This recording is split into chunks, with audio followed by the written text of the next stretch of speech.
There's a lot of awesome stuff to talk about with the Oklahoma City Thunder right now. After beating Boston last night, they've won 5 straight. They're the second best team in the West. They're top 5 offense, top 5 defense. Shai Gilgeous-Alexander is having an MVP caliber season. Chet Holmgren is having a Rookie of the Year caliber season. Jalen Williams looks like a future All-Star. It's all such exciting stuff in OKC, but the conversation always goes back to one specific question. Should the Thunder make a trade? Do they need to make a trade? Should they go all in for that guy, make a blockbuster deal? We know they have all the picks to do it. Should they do it? Should they do it now? On the one hand, you have the belief of, like, what's the rush? This is one of the youngest teams in the league. They don't need to, make any sort of massive shakeup. The fact that they're this good, this young, speaks volumes, not to just what they could do this season, but what they could do over the next 5-10 years. Why mess with that? Why try and rock the boat too much? I saw someone on Twitter say that they should do what the Nuggets did, which is just, the Nuggets over the years in building their championship team didn't necessarily go all in for one guy, didn't make any massive trade. They just, they added some fringe guys on the edges like a KCP and Aaron Gordon, but by and large, they had their core and they just kept building it over the years until it eventually won them the championship. The difference, though, between that Nuggets team and this OKC team is that Nuggets team didn't have the horde of draft assets that the Thunder do. The Thunder have all the draft picks and seemingly everyone else's, to the point where it would almost feel sort of negligent for them to not consolidate them into some sort of blockbuster trade, because to keep all those picks and to draft all those guys, like, they just don't have the minutes, the opportunities, hell, even just the roster spots for all those guys. So, like, you're sort of wasting those draft picks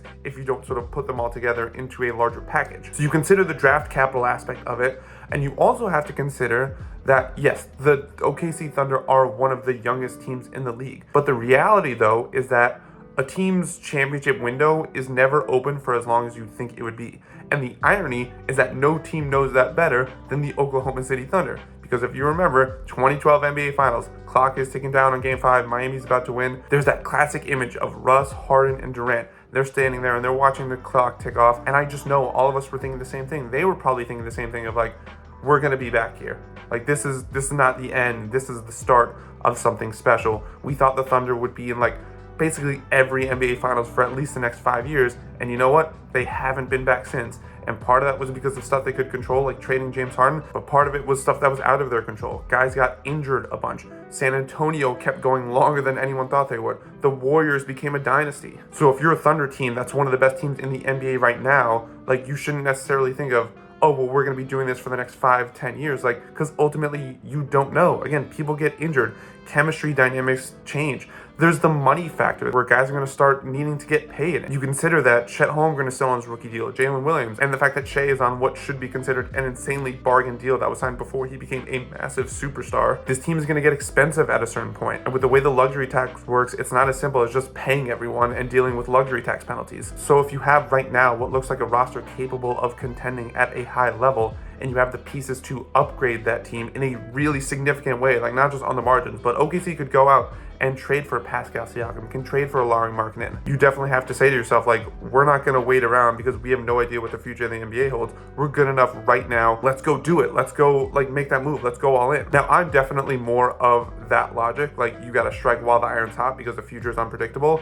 That being said, I think a lot of what OKC is going to do is dependent on who is that guy, who is available for a trade. Because OKC might not have as much time on their side as they think, but at the same time, like, they are still really young, and so that definitely should give you some leeway, some, like, breathing room to say, hey, we don't need to, like, rush into this. Our guys still have so much room to grow. Or maybe they just think despite their regular season record, they're not good enough. And so because of their youth, they don't necessarily have as much pressure to add that piece. But that being said, if they feel like a lauri markkanen or a Pascal Siakam or some other, like, all-star caliber name is not only available but could really elevate them, I think they would be doing themselves a disservice if they didn't make that trade, if they just tried to play the long game. So that's going to be the key piece. Is that guy available?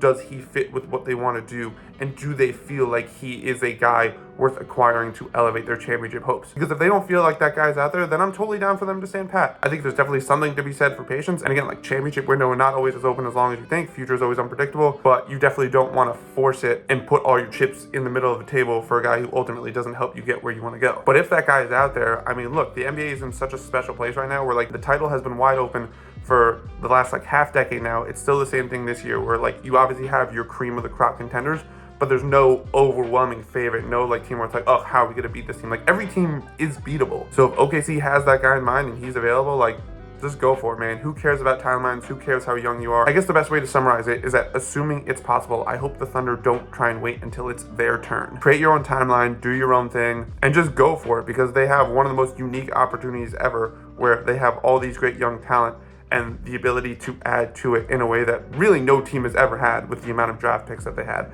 And so I hope they capitalize on it. And I'm pretty confident that they will in the right time. And if that's soon, great. If it's next year, that's fine too.